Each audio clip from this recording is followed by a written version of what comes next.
예, 오늘부터 빌립보서 말씀을 함께 살펴보면서 은혜를 나누고자 합니다. 여러분, 사도 바울은 3번에 걸친 전도 여행을 다니면서 곳곳에 교회를 세웠습니다. 아시아 지역과 또 유럽 지역에 많은 교회들을 세웠습니다. 그리고 그 세우는 교회들로부터 소식이 들려올 때마다 그 당시는 전화가 있는 것도 아니고 교통이 좋은 것도 아니기 때문에 인편을 통해서 소식을 듣는데, 세우는 교회들이 여러 가지 문제들이 있다든지 어떤 어려움이 있다든지 그런 소식을 들을 때마다 바울은 편지를 보냈습니다. 편지를 써서, 필요에 따라 편지를 써서 영적인 가르침을 주고 또 그 문제에 대한 답을 주기도 하면서 이렇게 편지를 썼습니다. 바로 그 바울의 편지들, 교회들에게 보냈던 그 바울의 서신들, 그 편지들이 오늘날 성경에 기록되어 있습니다. 네. 이 편지들이 신약 성경에 담겨 있는데, 그것이 바로 신약 성경에 담겨 있는 바울의 편지들입니다. 여러분, 신약 성경이 총 몇 권으로 모아져서 신약 성경이 됐습니까? 네. 신약 성경이 성경 전체는 66권이고 신약 성경이 27권이죠. 근데 그 중에서 27권 중에서 바울의 편지, 바울의 서신이 몇 권이냐? 무려 13권이나 됩니다. 27권 중에서 13권이면은 거의 신약 성경의 절반에 가까운 책이 바울이 기록한 편지들이다라고 할 것입니다. 네, 집중 좀 하겠습니다. 여러분, 책들 가운데 오늘 우리 본문에 우리가 보는 이 빌립보서 말씀은 바울이 유럽으로 건너가서 유럽의 첫 성이었던, 첫 번째로 세웠던 교회가 이 빌립보 교회입니다. 오늘 빌립보서는 유럽에 세워진 첫 교회, 빌립보 교회에 보낸 편지가 오늘 빌립보서라 할 것입니다. 여러분, 빌립보서는 옥중서신이라고 말합니다. 바울이 쓴 편지들 가운데 13편의 편지들 가운데 바울이 그 감옥 안에서 쓴 편지가 4권이 있습니다. 이것을 우리는 옥중서신이다 라고 이야기하는데, 에베소서, 골로새서, 빌레몬서, 그리고 오늘 빌립보서, 이렇게 4권의 책이 바울이 감옥 안에서 쓴 옥중서신입니다. 여러분, 감옥 안에 갇혔다. 얼마나 힘든 일입니까? 우리가 인간이 겪는 고통 중에서 감옥에 갇히는 일은 매우 고통스러운 일이죠. 더군다나 당시 감옥은 오늘날 같은 이런 시설이 좋은 감옥이 아닙니다. 바울 당시 감옥은 정말 어떤 곳입니까? 그냥 땅에 도구 같은 걸 파서 이렇게 만들어 놓은 그런 감옥입니다. 또 로마의 그 지하 감옥들 얼마나 열악합니까? 자유가 박탈된 가운데 그 타이트한 공간에서 지낸다는 건 쉽지 않습니다. 냉난방 이렇게 시원한 시설이 있는 것도 아닙니다.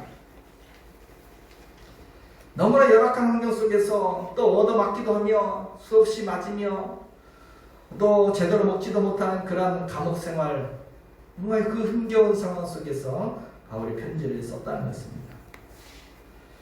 그런데 여러분, 빌립보서를 한번 보십시오. 참 이상합니다. 이해가 되지 않습니다. 뭐가 이상하냐? 빌립보서를 여러분 아무리 읽어봐도 이 편지를 쓴 사람이 그렇게 힘든 상황 속에서 편지를 썼을 것이라고는 믿어지지가 않습니다.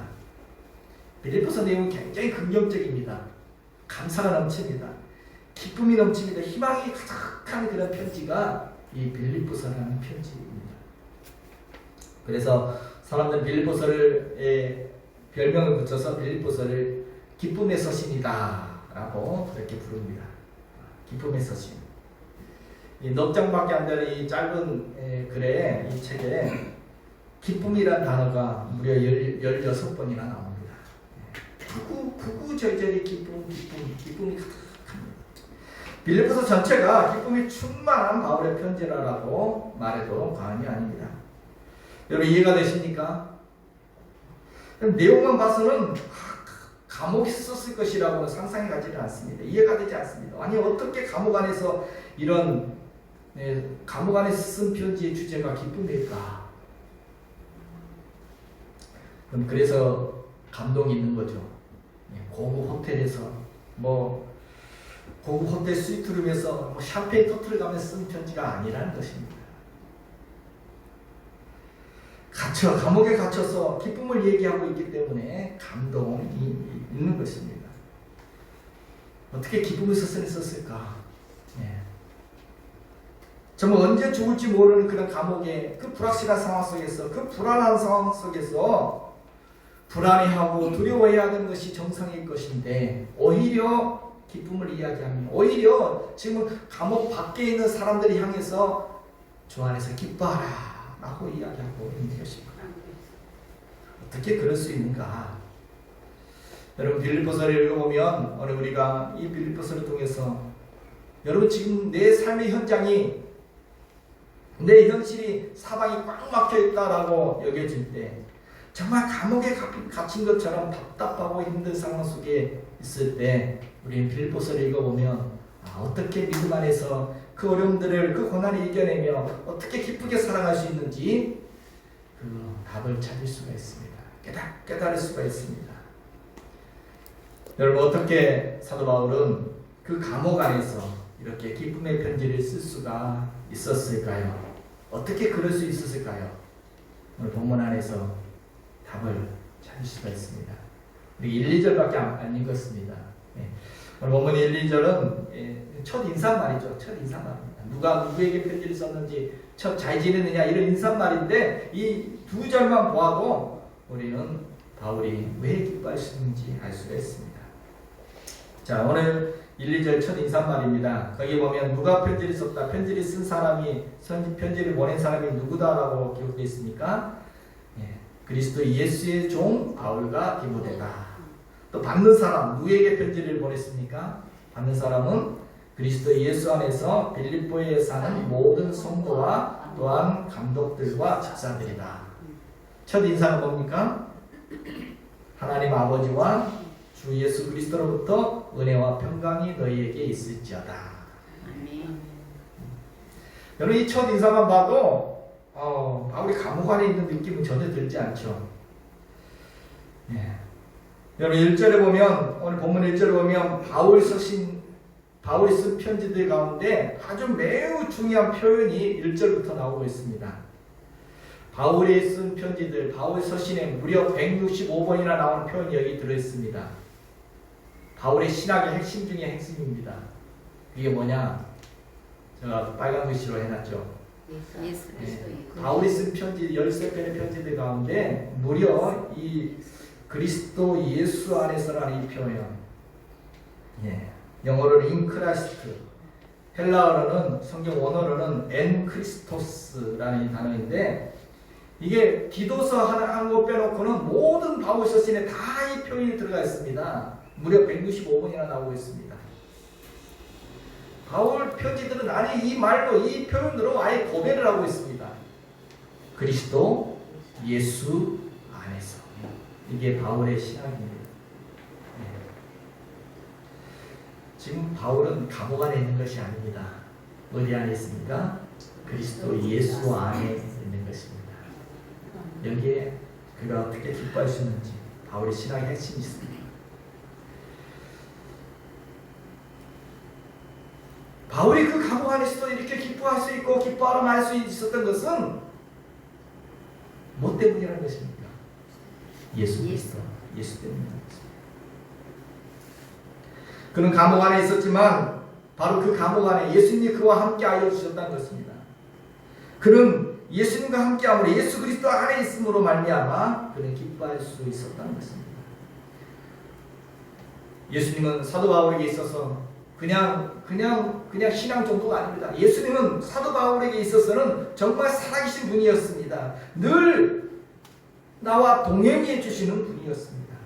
그가 어딜 가든지, 그가 복음을 전하러 선교 여행을 다닐 때도, 아니 지금 이렇게 감옥 안에 갇혀 있을 때도 주님은 그와 함께 하셨고, 그는 늘 예수님 안에 살아가는 삶을 살고 있었다는 것입니다.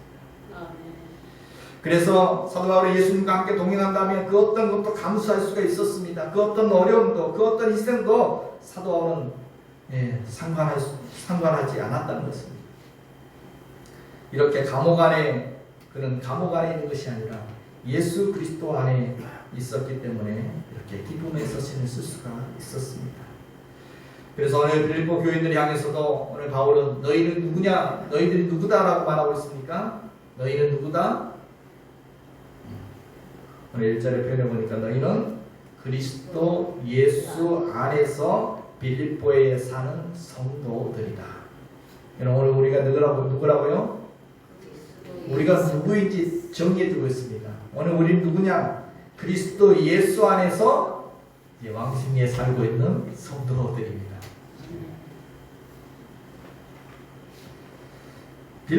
분명 빌립보라는 그 지역에 그 세상 속에서 살아가고 있지만 우리는 그냥 그 세상 속에 살아가는 존재가 아니라는 것입니다. 우리는 그리스도 예수 안에서 빌립보에 사는 사람들, 그리스도 예수 안에서 왕십리에 사는 성도들입니다. 그리스도 예수 안에서 왕십리만 사는 게 아니죠. 남양주에 살고 있고, 중량구에 살고 있고, 고양시에 살고 있고, 여러분 성도란 말이 무슨 말이에요? 거룩한 무리라는 뜻입니다. 구별된 사람들이라는 뜻입니다. 구별되었다는 것은 다른 사람들과 다르다는 뜻입니다. 구별되었다, 다른 사람들이다. 아니 똑같이 왕십리에 수많은 사람들이 살고 있는데 뭔가 좀 달라요. 구별되어요. 뭐가 달라요? 똑같이 왕십리에 살아도 그리스도 예수 안에서 살아가는 성도들이라는 것입니다. 이것이 다르다는 것입니다. 이것이 구별되었다는 것입니다.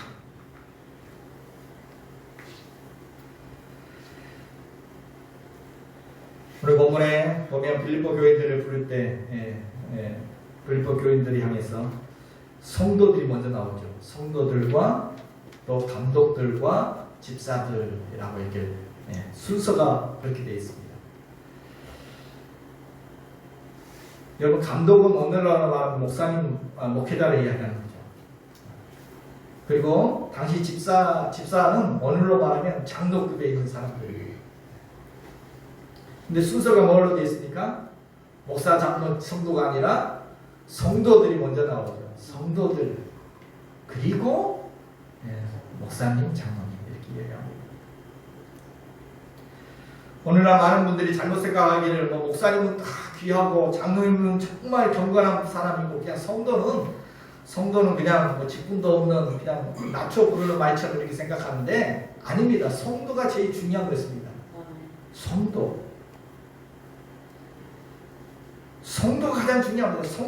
성도가 있기 때문에 교회가 있는 것이고 목사님, 장로님은 바로 그 성도님들을 섬기기 위하여 성도님들의 신앙 안에 세워가기 위하여 그 신앙생활을 잘 할 수 있도록 돕기 위하여 세워진 직분자들입니다.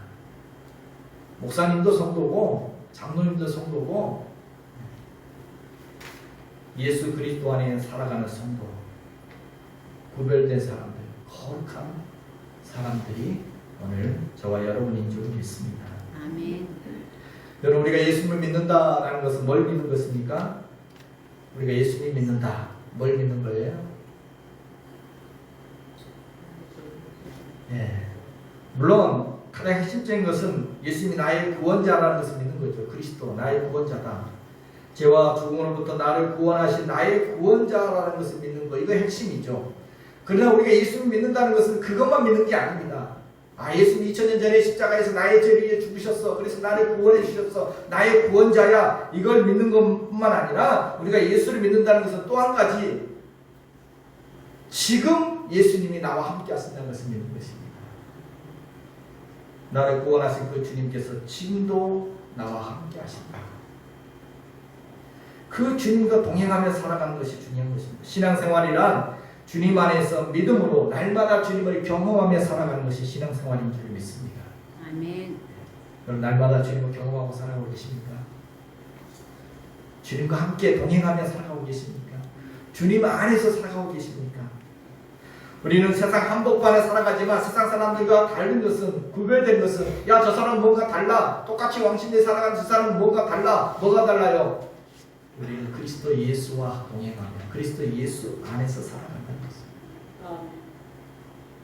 요한복음 15장 5절에 우리 같이 한번 읽어보겠습니다.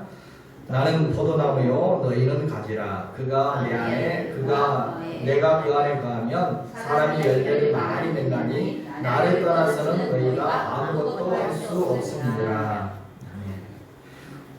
예수님은 포도나무를 우리는 가지다라고 이렇게 비유로 말씀하시죠. 우리는 포도나무에 붙어있는 가지처럼 예수님 안에 예수님과 붙어서 살아가는 성도들이라는 것입니다. 이것이 다른 것입니다. 포도나무를 떠난 가지는 아무것도 할 수 없다. 우리가 예수님을 떠난 그 순간 우리는 더 이상 성도가 아닙니다. 우리는 예수 안에 붙어있기 때문에 주님과 함께 동행하며 예수 안에 살아가기 때문에 우리가 성도입니다. 아멘. 그래서 포도나무로부터 영양분도 공급받고 물도 공급받고 예수님으로부터 생명을 공급받고 축복을 받으면서 그렇게 기쁨의 열매를 맺으며 살아가는 사람들이 성도인 줄로 믿습니다. 아멘. 사단은 우리에게 자꾸 이야기합니다. 붙어있지 말고 떠나라. 예수 밖에가 더 좋은 게 있다. 사단은 자꾸 우리가 예수님 안에 살아가는 것을 싫어합니다. 그래서 자꾸 주님 밖으로, 주 밖으로 우리를 자꾸 끌어내려고 합니다. 속이는 자죠. 사단은 자꾸 속입니다. 진짜 복이 예수 밖에 있다고. 가짜 복을 자꾸 이야기하면서 우리를 유혹합니다.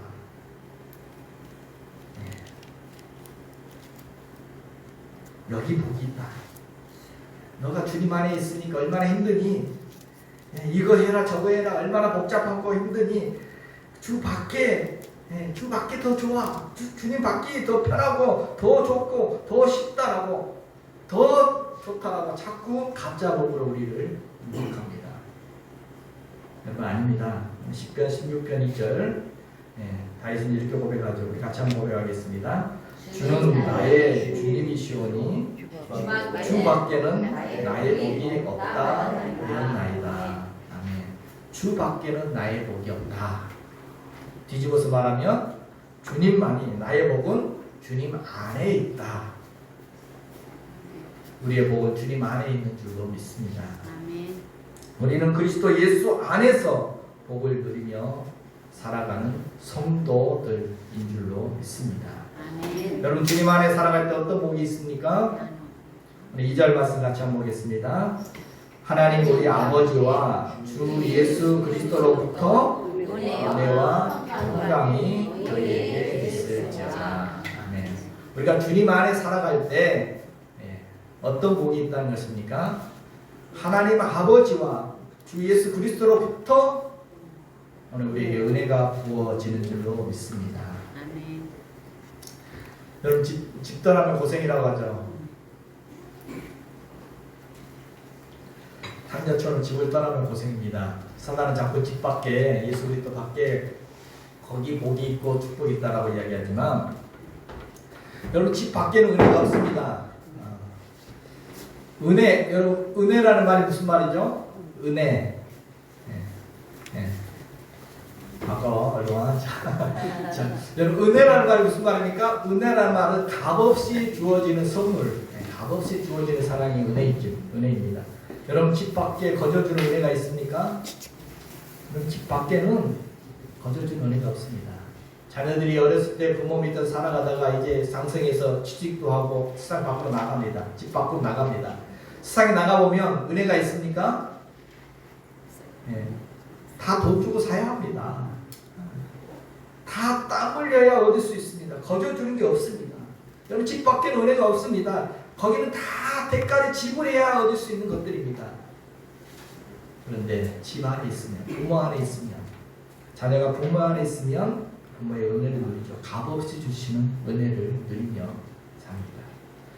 우리가 예수 안에 있을 때 바로 하나님 아버지와 예수 그리스도로부터 오는 값없는 은혜를 누릴 수가 있는 줄로 믿습니다.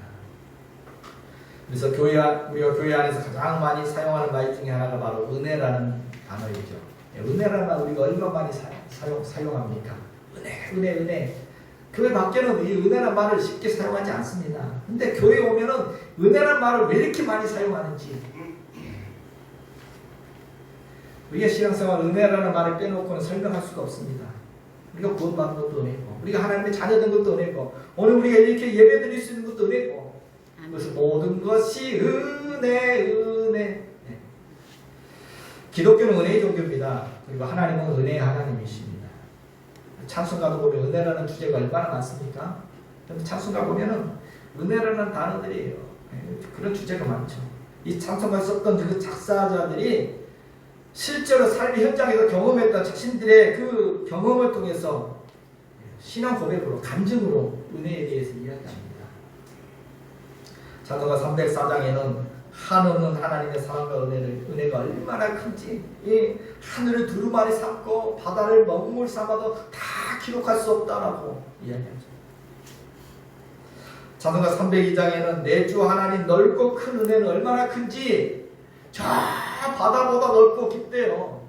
이 바닷물보다도 더 하나님 은혜가 넓고 깊다라고 고백합니다. 찬송가 305장에는 나 같은 이런 죄인을 살리신 주님의 은혜가 너무나도 크다, 그거 놀랍다라고 고백하고 있습니다. 오늘 빌립보서의 저자 사도 바울도 정말 이 주님의 은혜 가운데 살아갔던 사람입니다. 그래서 여러분 신약 성경에 은혜라는 단어가 참 많이 나오는데 신약 성경에 나온 은혜라는 단어의 70% 정도는 사도 바울이 사용했던 말입니다. 다 은혜다. 나의 나 된 것은 다 하나님의 은혜로 된 것이니 내게 주신 그 은혜가 헛되지 아니하여 내가 모든 사도보다 더 많이 수고하였으나 내가 한 것이 아니요 오직 나와 함께 하신 하나님의 은혜로다. 바울의 고백이죠. 나의 나 된 것은 다 하나님의 은혜이고 내가 이렇게 사역할 수 있는 것도, 내가 이렇게 전도할 수 있는 것도, 그것도 다 하나님이 나와 함께 하신 은혜로 한 것이다. 다 은혜였다라고 고백하고 있습니다. 여러분 미국의 프리스턴 신학대학교 총장을 역임했던 조나단 에드워즈는 이렇게 말했습니다. 마치 해뜰 무렵부터 해질 무렵까지 하루 종일 태양에서 빛이 오듯이 하나님의 은혜는 처음부터 지속적으로 하나님으로부터 온다. 햇빛이 날마다 햇빛이 비춰지는 것처럼 하나님의 은혜도 그렇게 지속적으로 종일토록 우리에게 은혜가 비춰지고 있다라고 말하고 있습니다. 그렇습니다. 예수 그리스도 안에 바로 하나님의 은혜가 있는 줄로 믿습니다. 아멘. 우리가 예수 그리스도 안에 살아갈 때 값없이 주시는 이 은혜를 누리며 살아갈 수 있는 줄로 믿습니다. 아멘. 또한 오늘 예수 그리스도 안에 우리가 살아가는 성도에게 어떤 복이 있다는 것입니까? 은혜만 있는 것이 아니라 또 뭐가 있습니까? 1절에 다시 보면 하나님 우리 아버지와 주 예수 그리스도로부터 은혜와 평강이 너에게 있으리라. 은혜와 평강은 한 짝입니다. 바울의 인사말이 두 단어가 항상 같이 갑니다. 여러분 그리스도 예수 안에서 은혜를 누리며 살아가는 그 상태가 바로 평강입니다. 하나님의 은혜 가운데 살아갈 때 그 상태가 바로 우리에게 평강입니다. 여러분 세상의 평안은 환경에 좌우하는 평안이죠. 금방 또 깨어져 버린 일시적인 것입니다. 그러나 하나님 주시는 평강, 여호와 샬롬, 이것은 상황과 환경을 초월한 하늘의 평안인 줄로 믿습니다. 아멘.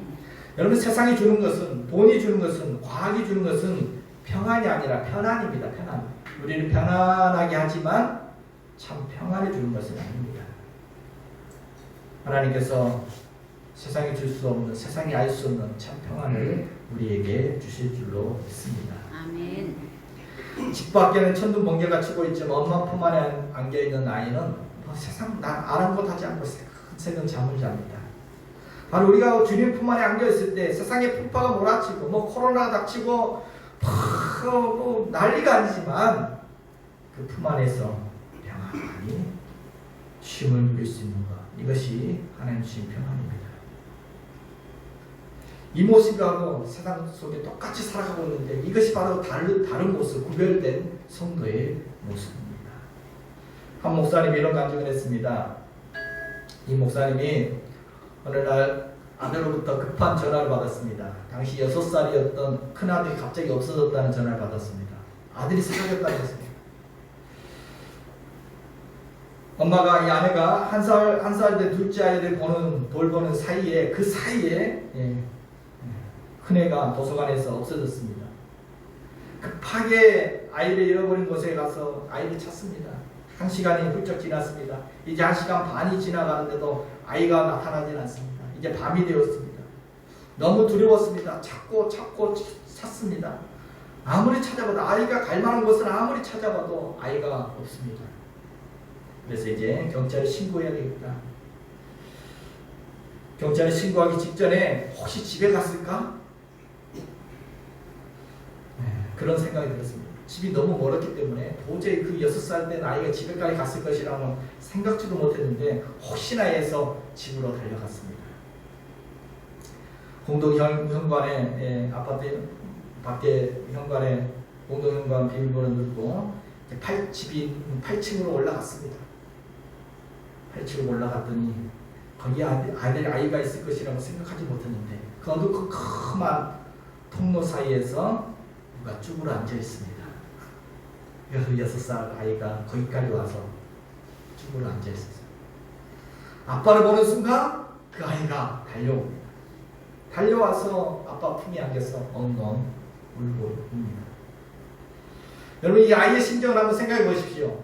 갑자기 엄마 아빠가 다 사라지고 동생도 사라지고 다 사라져버린 이 6살 난 아이가 1시간 동안 어떤 마음이었을까요?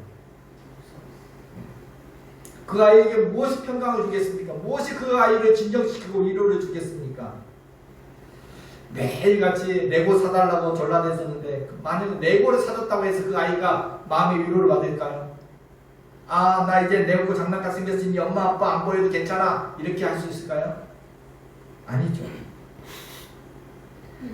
그토록 먹고 싶다던 노래 부르던 솜사탕을 사준다고 해서 그 아이의 마음이 괜찮아졌을까요? 눈물이 멈췄을까요? 그럴 수 없습니다. 바로 아빠의 품에 안겼을 때, 아빠가 나타났을 때, 그 품에 안겼을 때 그 아이는 이제 안정을 찾을 수가 있었습니다. 안심할 수 있었습니다.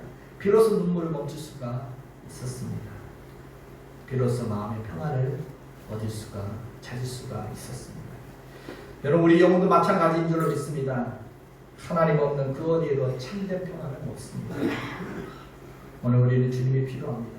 주님이 함께할 때, 주 안에 있을 때 우리는 비로소 평화를 찾을 수가 있습니다. 예수님께서 우리에게 이렇게 말씀하십니다. 평화를 너희에게 주시노니 곧 나의 평안을 너희에게 주노라. 내가 너희에게 주는 것은 세상이 주는 것과 같지 아니하니라. 너희는 마음에 근심하지도 말고 두려워하지도 말라. 빌립보 4장에는 모든 지각에 뛰어난 하나님의 평강이 그리스도 예수 안에서 너희 마음과 생각을 지키시리라. 그리스도 예수 안에서 주님의 평안이 우리의 마음을 지켜줄 것입니다. 염려, 근심, 두려움, 불안, 우울함, 외로움, 그런 마음들로부터 하나님의 평강이 우리의 마음을 지켜줄 줄로 믿습니다. 아멘. 우리 탕자 이야기 너무나 잘 알죠. 집을 나갔던 탕자가 집을 나갔더니 신경 쓸 일이 많죠. 배도 고프고 돈도 다 떨어지고 너무 힘듭니다. 그러나 이 탕자가 정말 신경 써야 할 것은 하나만 신경 쓰면 됩니다. 신경 쓸 게 너무 많지만, 내가 어떻게 돼지 치는 일을 맡았는데 어떻게 하면 돼지를 잘 칠 수 있을까? 그거 신경 쓸 게 아닙니다. 어떻게 하면 이 배고프는데 어떻게 하면 돼지가 먹는 지역 열매를 내가 구해서 먹을 수 있을까? 그거 신경 쓸 게 아닙니다. 어떻게 하면 나를 고용한 주인과의 관계를 잘 할 수 있을까? 그게 중요한 것이 아닙니다. 오늘 이 탕자에게 필요한 것은 바로 아버지와의 관계를 회복하는 것입니다. 아버지와 관계가 회복되면 된다는 것입니다. 아버지와 관계가 회복되자 비단 옷이 입혀졌고 금가락지가 끼워지고 송아지를 잡아서 잔치가 벌어지고 좋은 신발이 신겨졌습니다. 지역 열매 어떻게 좀 얻어먹으니까 그것과 싸울 것이 아닙니다. 우리가 해야 할 것은 하나, 바로 아버지와 관계가 회복되는 것입니다. 아들과 아버지, 아버지와 딸, 이 관계가 회복되면 모든 것이 회복되어진다는 것을 보게 됩니다. 그렇습니다. 우리가 세상에 두려워하며 살아가는 이유는 바로 하나님의 계시지 아니하는 그만큼 우리는 공포를 느끼며 살아갈 수밖에 없습니다. 빛이 없을 때 어둠이 찾아옵니다. 빛이 없는 공간이 바로 어둠입니다. 빛이 오면 어둠은 사라집니다. 빛 대신 주님 안에 살아갈 때, 빛 대신 주님 안에 거할 때 우리의 마음에도 참 평안이 빛이 비추어지고 우리의 마음의 어두움들, 두려움들, 불안함들, 염려, 의심, 걱정들, 마음의 어두움들이 사라지게 될 줄로 믿습니다. 아멘. 그래서 주님은 오늘 고단한 인생들을 향해서 우리를 부르고 계십니다. 수고하고 무거운 짐진 자들아 다 내게로 오라. 내가 너희를 쉬게 하리라. 주님은 지금도 수고하고 무거운 인생들을 주님 품 안으로 초대하고 계십니다. 이처럼 우리가 예수 그리스도 안에 살아갈 때 하나님의 평안을 누리며 살아갈 수 있는 줄로 믿습니다. 아멘. 오늘 우리는 그리스도 예수 안에서 이러한 은혜와 평강을 누리며 살아가는 구별된 성도들인 줄로 믿습니다. 아멘. 그러므로 우리는 어떻게 살아가는 것이 그리스도 예수 안에 성도의 삶이 되겠습니까? 오늘 사도 바울은 자신을 소개하면서 자신을 어떻게 소개하고 있습니까? 오늘 1절 다시 보면 사도 바울이 자신을 어떻게 소개합니까?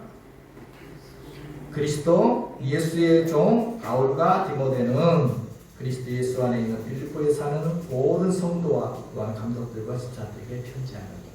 오늘 바울은 자신을 소개하면서 누구라고 소개합니까? 나는 그리스도 예수의 종 바울과 디모데다라고 소개합니다. 바울뿐만 아니라 디모데도 오늘 우리도 바로 예수 그리스도의 종이라는 것입니다. 종이란 말은 당시 종이란 말은 노예라는 뜻이긴 노예. 뭐 요즘은 뭐 하나님의 종, 그리스도의 종 하면은 뭐 특별한 사람인가 보다. 뭐 하나님의 종이다 그러면 뭐 특별한 사람. 그 개념이 아닙니다. 지금 여기서 바울이 말하는 종이라는 것은 노예를 말합니다. 당시 노예는 사람 취급도 받지 못했던 그냥 물건 취급하던 그런 존재가 노예입니다. 바울은 나는 예수님의 종이다, 예수님의 노예다라고 소개하고 있습니다. 다시 말하면 예수님이 내 인생의 주인이시다. 예수님이 내 삶의 주인이시다. 예수님이 내 인생의 주인이시다. 우리가 예수 그리스도 안에 살아간다는 것은 바로 이런 삶을 살아가는 것입니다. 예수님은 내 인생의 주인 삼고 살아가는 삶을 말한다고 할 것입니다. 그래서 예수님의 말씀에 순종하며 예수님의 뜻을 쫓아 살아가는 그러한 종, 예수님의 손, 내 인생은 예수님의 손에 달려있다. 바로 이런 믿음으로 살아가는 삶이 바로 예수 그리스도 안에 살아가는 삶입니다. 내가 내 인생의 주인이 아니라 내 마음대로 내 인생을 살아가는 것이 아니라 예수 그리스도의 종으로서 예수님의 뜻을 쫓아 예수님의 말씀을 쫓아 살아가는 삶, 이게 예수 그리스도 안에 살아가는 성도의 삶입니다. 환경이 내 인생의 주인이 아니라 환경에 따라 좌우되는 삶이 아니라 예수 그리스도께 모든 것을 맡기고 예수님을 의지하며 살아가는 삶입니다. 여러분, 내가 예수 안에 있다. 이게 어떤 개념일까요? 한번 생각해 보십시오. 내가 예수 그리스도 안에 있다. 뭐가 어떤 느낌이 드십니까? 내가 예수 그리스도 안에 있다. 평안. 내가 예수 그리스도 안에 있다. 이 개념은 그냥 다 맡긴다. 이게 아니겠습니까? 예수님을 온전히 믿고 예수님을 온전히 신뢰하고 예수님께 온전히 맡기고 예수님을 온전히 의지하면서 예수님을 내 인생의 주인 삼고 살아가는 삶. 아이가 엄마 품에 완전히 맡기죠. 아이가 엄마 품에 안겨서 모든 걸 다 맡기고 있는 것처럼 이것이 바로 우리가 주님 안에 살아가는 삶인 줄로 믿습니다. 아멘. 다 맡기고 그 품 안에서 은혜와 평강을 누리며 주님께서 내 인생의 주인이심을 고백하며 살아가는 삶이 바로 예수 그리스도 안에 살아가는 성도의 삶인 줄로 믿습니다. 아멘. 얼마나 평안합니까? 얼마나 놀라운 삶을 살아갈 수 있겠습니까? 여러분, 이렇게 인생을 살아가고 계십니까? 오늘 우리는 내 문제는 내가 주인이야. 내 문제 내가 붙잡고 내가 다 해결해야 되고 내가 다 고민하고 내가 막 시를 막 몸부림치면서 막 그렇게 살다가 또 지치고 깨지고 넘어지고 힘겨워. 내 인생 맡길 데가 없죠. 여러분 내 인생 누구한테 맡깁니까? 누가 맡아주기도 합니까? 누가 맡아줄 사람도 없고 맡길 데도 없기에 그래서 다 내가 해결해야 되고